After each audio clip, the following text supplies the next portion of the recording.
வணக்கம். ஹெல்தியான பச்சைப்பயிறு கடையில் ஈஸியாக எப்படி பண்ணலாங்கிறத பார்க்கலாம்.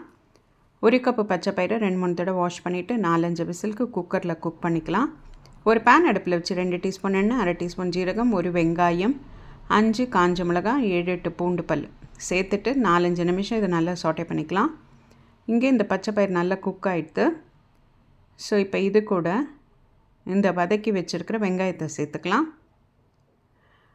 பெருங்காயம் 1/2 டீஸ்பூன், உப்பு 1 டீஸ்பூன், தனியா பொடி 1/2 டீஸ்பூன் சேர்த்துட்டு இது எல்லாத்தையும் நல்லா மிக்ஸ் பண்ணிக்கலாம்.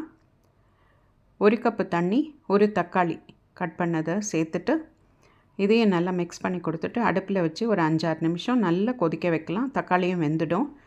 கொஞ்சமாக கொத்தமல்லியும் சேர்த்துக்கலாம் லாஸ்ட்டாக. ஒரு 2-3 மினிட்ஸ் கழித்து அடுப்பை ஸ்விட்ச் ஆஃப் பண்ணிட்டா நம்மளோட யம்மி அண்ட் டேஸ்டி பச்சைப்பயிறு கடையில் ரெடி.